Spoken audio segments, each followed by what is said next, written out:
This program brought to you by the very best of Billy Fury CD. I'm only halfway to paradise.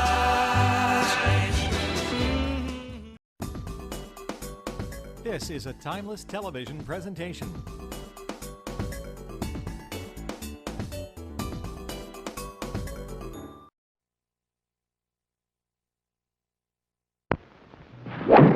Jim Bowie, Jim Bowie, he was a bold adventuring man. Jim Bowie, battled for right with a powerful hand. His blade was tempered and so was he, indestructible steel was he. Jim Bowie, he was a fighter, a fearless and mighty adventuring man. One of the first things Andy Jackson did after his election as 7th President of the United States was to sponsor the Indian Removal Bill. Under this measure, enacted into law in 1830, all the southeastern Indians were to be moved west of the Mississippi. I'd heard about it, naturally, but I never thought it would affect me, Jim Bowie. Then one day I was out hunting.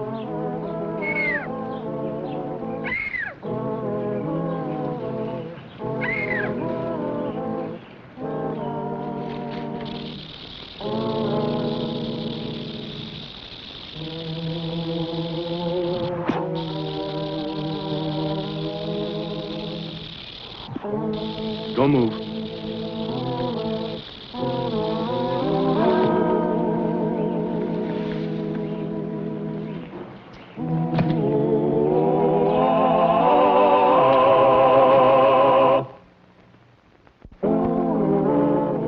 You'll be all right now. A little sick, maybe. Wasn't too bad, was it? Didn't hurt much? Huh? You don't talk much, do you? I guess you and I don't speak the same language. You haven't understood a word I said, have you? What kind of Indian are you? Choctaw? Creek? What's that? That's, Seminole, isn't it? Seminole? What are you doing out here all by yourself? Where's your mother? Or your father? How am I supposed to take you back to them if you can't tell me where they are, where you come from? All right, then, there's only one thing for it. I'm gonna have to take you home to my place. Just for a little while. Just till I can find your folks. How'd you like that, huh? Want to come home with me? Now, don't worry, I won't hurt you. I promise. You'll be all right with me. Atasi. Atasi. Atasi.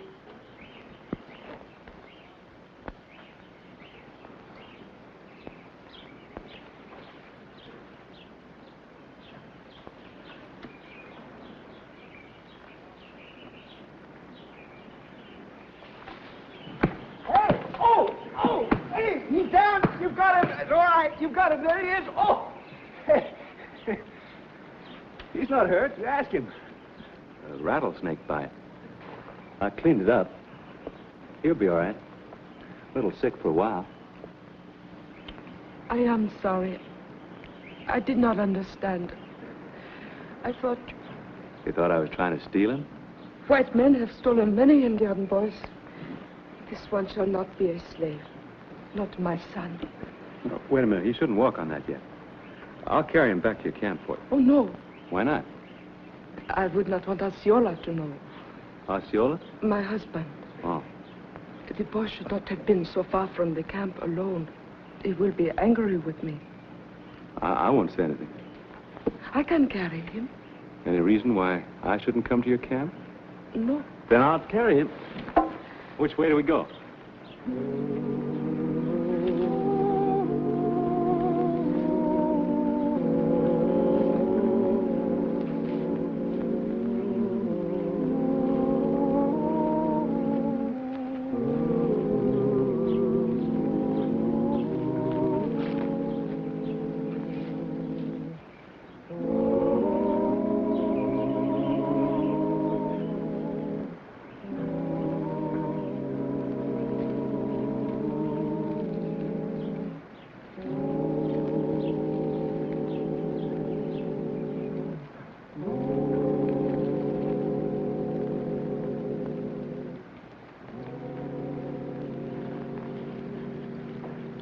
Don't give him too much water.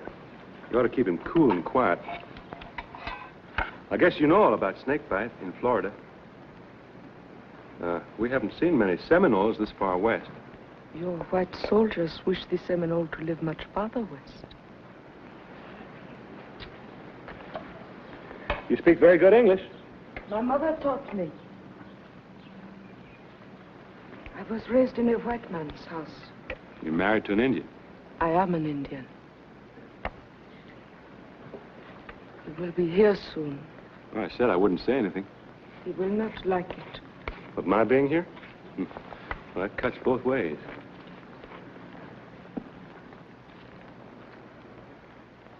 There are enough mules here to pack a camp twice this size.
Shut your tête.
Osceola.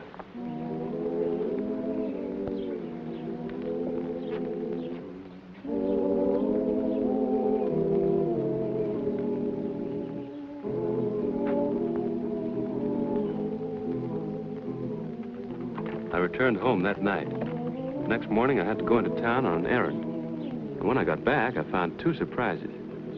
Jim? Yeah? What's that strange mule doing in there? Hmm? When I swept out after breakfast, he weren't there. When I come back a while ago, he was. What do you make of that, Mr. Jim? Well, Robert, I guess that some people just have to keep the score even. Yes, sir. Jim? Hello, Reed. Say, Captain Brand's inside waiting for you. Brandon, yours, Garrison? Well, Captain, just how can I help the Army? By helping us track down a man, Mr. Bowie. An Indian. An Indian? Half-breed, anyway. Seminole by the name of Osceola. Or sometimes he goes by the name of Powell. His white father's name. What makes you think I can find him? Because he's in this vicinity. Or he will be soon. So? Perhaps I'd better start at the beginning. A large stock of guns have been stolen from the arsenal at New Orleans. By this Indian? No, but for him. Luckily, we caught one of the white conspirators. A minor one, but we were able to learn something of the plan. Which is? The rifles and ammunition will be sold to the Seminoles and delivered to this Osceola somewhere in this vicinity. Now, since you know this territory better than anybody, General Gates hoped it should help us track down this half-breed. His name is Powell, you say? Yes, He's a big chief, then? he's worse. He's the leader of the young men, the hotheads, the dangerous ones who cause all the trouble. Look, you can hardly blame the Indians. I mean, when they're being driven from their homes where they've always lived. They're not being driven.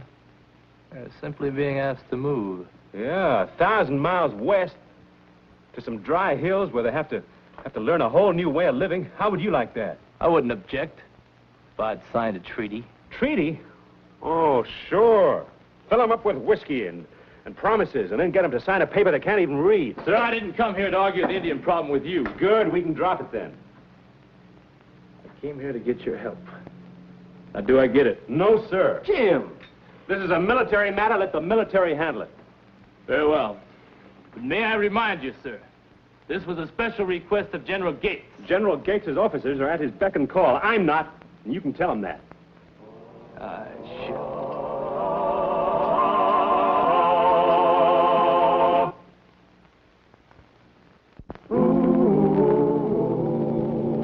Well, now, that was a fine way to talk. Let the Army catch their own Indians. I don't have to jump every time a general whistles.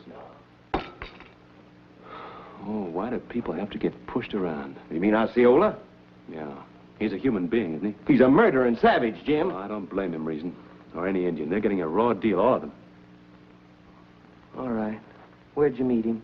Up on the back bayou. On our land? Gun running? I'm not going to see him slaughtered. He's not like the captain said. He's a man you can deal with. Oh. And so you're going to deal with him, is that it? Yeah. Just go up and ask him to clear out, polite-like. Yeah. And he'll go. Yes. You're out of your mind. Well, I'm going to give it a try right now. All right. You go ahead. Get a tomahawk in your thick skull. Oh, wait a minute, you leatherhead. You can't go up there alone. Jim!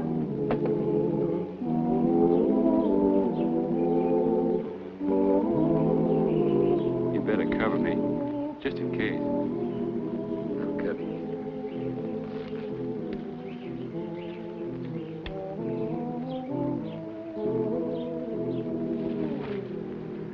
Morning, ma'am. Just stopped by to see how little boy's doing. Oh, yes, I can see he's much better. Hello, Tarsi. Thanks for the mule, Mr. Powell, isn't it? Powell? What do you know of Powell? Oh, nothing. Except that the Army is looking for a Seminole of that name, believed to be in these parts. Just thought it might be you. My name is Osceola. Oh. Oh, one of your men, then? I do not like questions. You can go now. No, I guess it's you who'll be going. This is my land you're on. We do not injure your land. Look, can't you get it into your head that I'm trying to help you? I don't give a hoot about your Seminole War. It's just that, well, I like that little boy of yours. If you haven't left here by dark, he's liable to get hurt. You mean you will bring the soldiers? No, they'll find you themselves. They know you're in these parts.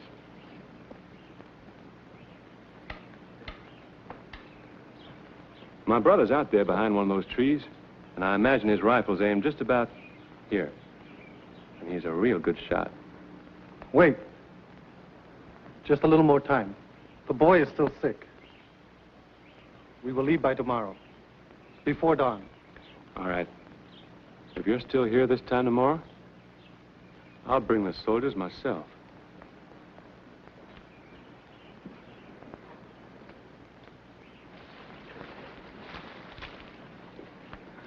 He wants to stay till morning. That means you'll be getting the guns tonight. No, we'll let Captain Brand get them. They'll have to come by Bayou Teche, won't they? Yeah? Well, you tell the captain that. Tell him to hide his men at that narrow bend. Don't tell him anything else, you understand? What about him? I'll take care of him. Just as soon as those guns are out of the way.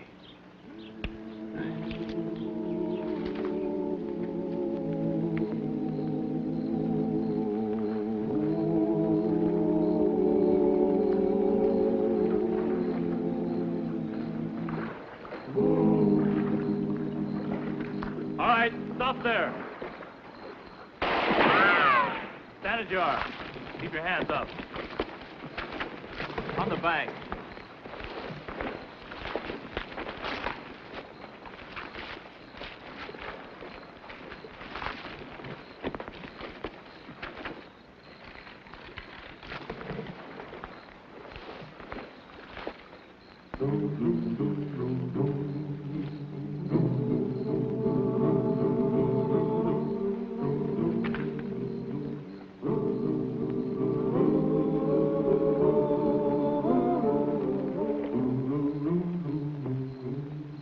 Drop the gun, white man.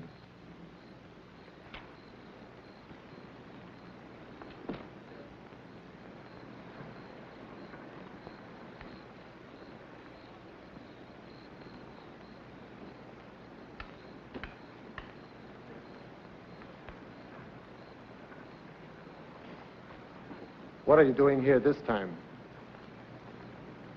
Hunting? I heard a shot. You made it? I said I was hunting. But what are you hunting? I don't know. A way to get along, you and me? Indian and white man? We understand each other. We could get along. What I'm trying to say is that if we can, why can't all Indians and white men? I do not know what you are speaking of. I'm speaking of war. It's no good. Not for the Indians, not for the white man either. How about your wife and Atasi? Why does there have to be this killing and suffering? And if you keep on like this, there'll be plenty on both sides. Why? The white men drive us from our homes. And you ask me that? The Cherokees are going to the new territory. The Choctaws have signed a treaty to go.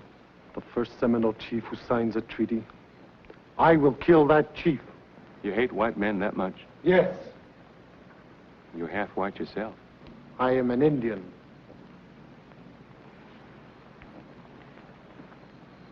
You didn't hate your father, did you? I'll bet you loved him, did you? Go. Why do you ask me these questions? Because that's my knife in your belt. And I got a mule of yours in my barn. All right. My father was as tall as a tree. And as straight and as strong. He came and he went with his trading. And I ached with pain while he was away. And then when I was 6, like Atasi, he came and he stayed one winter. He's gone, Osceola. He's dead. Forget him. I will not forget him. I will not forget the way he treated my mother. Like dirt he treated her. As if he was shamed by her. And by me. You were just a little boy. You didn't understand. He stayed one winter. And when he left, He took my sisters with him. His own 2 daughters, he sold for slaves. My father. Now go. Go now before I kill you. All right, I'll go. But you might as well go, too. There's no reason for you to stay now. See, those guns you're waiting for, they won't be coming. The soldiers got them already, a while ago, down the bayou.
Pack up and get off my land.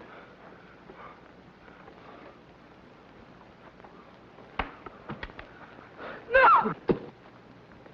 Osceola, you must not kill him. Why not? He saved Atasi.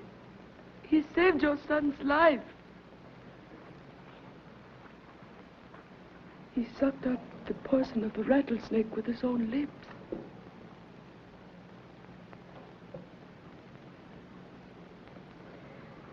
Go.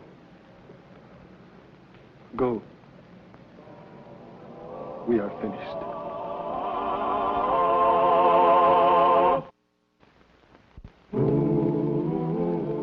I thank you.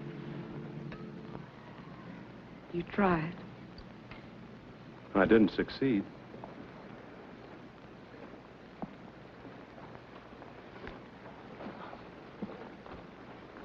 Give it up, Osceola. Give it up. You'll only break your heart. And theirs.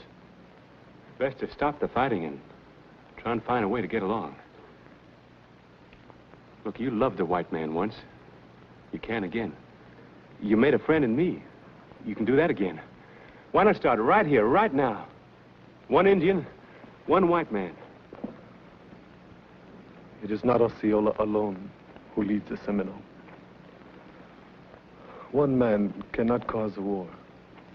One man cannot stop one.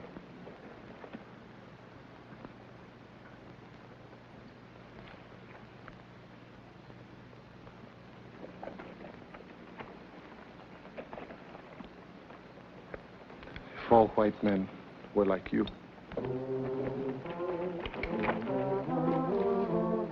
In November 1835, the Seminole chief, Charlie Imatla, signed a treaty with the U.S. government and was promptly shot to death by Osceola.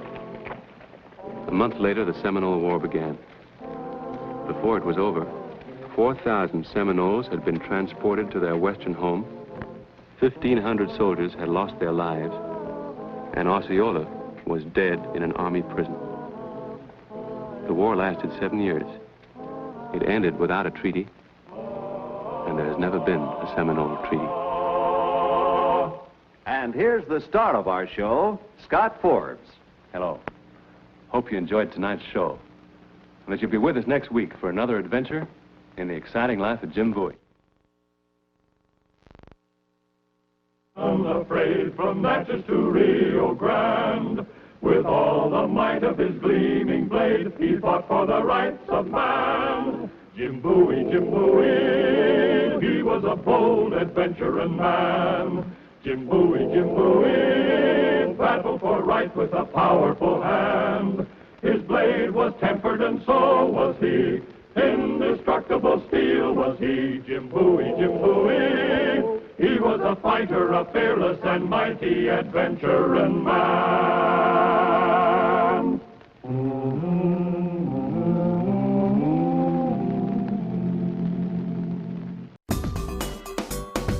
A timeless television presentation.